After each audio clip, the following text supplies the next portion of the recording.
தற்போதைய அண்மை செய்தி மதுரையில் விசிக கொடிக்கம்ப விவகாரத்தில் அதிகாரிகள் 3 பேர் சஸ்பெண்ட் செய்யப்பட்ட விவகாரத்தில் வருவாய்த்துறை அதிகாரிகள் போராட்டத்தில் ஈடுபட்டு வருகின்றனர். சஸ்பெண்ட் நடவடிக்கை எடுத்த மாவட்ட நிர்வாகத்தை கண்டித்து வருவாய் அதிகாரிகள் போராட்டத்தில் ஈடுபட்டு வருவதை அண்மை செய்தியாக பார்த்துக் கொண்டிருக்கிறோம்.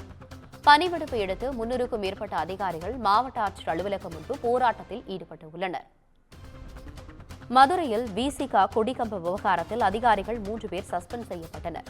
இந்நிலையில் வருவாய்த்துறை அதிகாரிகள் போராட்டத்தில் ஈடுபட்டுள்ளனர். இதுகுறித்து கூடுதல் விவரங்களுடன் இணைகிறார் செய்தியாளர் அருண். வணக்கம் அருண், விவரங்களை சொல்லுங்க. மதுரை மாவட்டம் வெளிச்சினத்தம் பகுதியில் விசிக கொடிக்கம்பம் அமைத்த விவகாரத்திற்கு தற்போது வருவாய்த்துறை அதிகாரிகள் மீது சஸ்பெண்ட் நடவடிக்கை மேற்கொண்ட மாவட்ட நிர்வாகத்தை கண்டித்து வருவாய்த்துறை அதிகாரிகள் தற்போது பணிவிடுப்பு எடுத்து தற்போது மதுரை மாவட்ட ஆட்சியர் அலுவலக வளாகத்தில் 300க்கும் மேற்பட்டோர் தற்போது இந்த போராட்டத்தில் ஈடுபட்டிருக்கிறார்கள். இதனால் அரசு பணிகள் அனைத்தும் தற்போது முடங்கும் அபாயத்தில் இருந்து வருகிறது.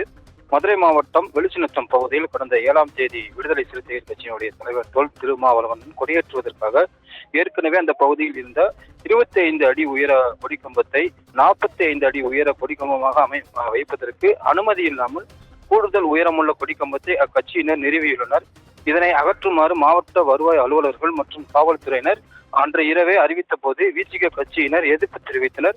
அதன் பின்பு கொடிக்கம்பம் வைக்க அனுமதி அளிக்கப்பட்டு மறுநாள் திருமாவளவன் அந்த கொடியை ஏற்றினார். கொடிக்கம்பம் வைக்க அனுமதி அளிக்கப்பட்டு மறுநாள் திருமாவளவன் கொடியேற்றிய நிலையில் கொடிக்கம்பம் அமைக்க கட்சியினர் சார்பில் ஏற்கனவே அனுமதியை கேட்டு கடிதம் அளிக்கப்பட்டிருந்த நிலையில் வருவாய்த்துறை அனுமதி அளிக்காத சூழ்நிலையில் தற்போது முன்னறிவிப்பின்றி கொடிக்கம்பம் கட்சியினர் நிறுவியதாகவும் அதனை முன்கூட்டியே கவனிக்க தடுத்த அந்த வருவாய் அலுவலர்கள் பணியிடை நீக்கம் செய்து மாவட்ட நிர்வாகத்தினர் தற்போது நேற்றைய தினம் நடவடிக்கை மேற்கொண்டனர். மாவட்ட வருவாய் அலுவலர் அனிதா, கிராம நிர்வாக அலுவலர் பரமசிவம், கிராம உதவியாளர் பழனி ஆண்டி ஆகியோரை மாவட்ட நிர்வாகம் பணியிடை நீக்கம் செய்துள்ளது. இந்த விவகாரம் தொடர்பாக துணை தாசில்தார் ராஜேஷிடம் விளக்கம் கேட்டும் நோட்டீஸும் அனுப்பப்பட்டிருக்கிறது. இதனை அடுத்து மாவட்ட நிர்வாகம் நடவடிக்கை எடுத்துள்ள நிலையில் பணியிடை நீக்கம் நடவடிக்கையை திரும்ப பெற வலியுறுத்தி மதுரை மாவட்ட ஆட்சியர் அலுவலகத்தில் பணிபுரியக்கூடிய வருவாய்த்துறை அலுவலர்கள் மற்றும் அதிகாரிகள் விடுப்பு எடுத்து தற்போது போராட்டத்தில் ஈடுபட்டு வருகின்றனர். மதுரை மாவட்டத்தில் உள்ள வருவாய்த்துறை அலுவலர்கள் மற்றும் அதிகாரிகள் விடுப்பு போராட்டம் காரணமாக தற்போது அரசு பணிகள் அனைத்தும் முழுமையாக முடங்கக்கூடிய சூழ்நிலையில் பொதுமக்கள் தற்போது அவதியடைந்து வருகின்றனர். மேலும் மதுரை மாவட்டத்தில் விடுதலை சிறுத்தை கட்சி கொடிக்கம்பம் விவகாரத்தில் கடந்த செப்டம்பர் 15ஆம் தேதி புதுவரில் கிராம நிர்வாக அலுவலக உதவியாளர் சஸ்பெண்ட் செய்யப்பட்ட நிலையில் மீண்டும் விடுதலை சிறுத்தைகள் கட்சி கொடி விவகாரத்தில் தற்போது 3 வருவாய்த்துறை அதிகாரிகள் மற்றும் அலுவலகர்கள் சஸ்பெண்ட் செய்யப்பட்ட விவகாரம் மேலும் சர்ச்சையை ஏற்படுத்தி வருகிறது. மதுரை மாவட்ட ஆட்சியர் அலுவலகத்தில் பணிபுரிந்து வரக்கூடிய வருவாய்த்துறை அதிகாரிகள் 300க்கும் மேற்பட்டோர் தற்போது இந்த காலவரையற்ற போராட்டத்தில் தற்போது ஈடுபட்டிருக்கிறார்கள். அரசு அலுவலகங்களுக்கு வருகை தரக்கூடிய ஏராளமான பொதுமக்கள் தற்போது எந்த பணியும் செய்யாமல் தற்போது அவர்களுடைய கோரிக்கையை தற்போது எந்தவித பணிகளும் நடைபெறாமல் இருப்பதால் அவர்கள் திரும்பிச் செல்லக்கூடிய நிலைதான் தற்போது இருந்து வருகிறது.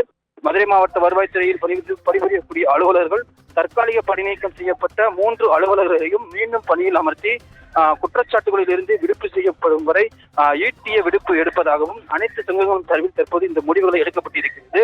மேலும் இன்று முதல் ஈட்டிய விடுப்பு வழங்குமாறும் தற்போது அதிகாரிகள் கேட்டுக் கொண்டிருக்கிறார்கள். வருவாய்த்துறை அலுவலர்கள் சங்கம் சார்பில் தற்போது போராட்டத்தில் ஈடுபட்ட அலுவலர்கள் தற்போது தெரிவித்திருக்கிறார்கள், தங்களுடைய போராட்டத்தின் கோரிக்கைகளை ஏற்கவில்லை என்றால் காலவரையற்ற போராட்டத்தில் ஈடுபட உள்ளதாகவும் தற்போது தெரிவித்திருக்கிறார்கள். ஆனந்தி, விவரங்களுக்கு நன்றி அருண்.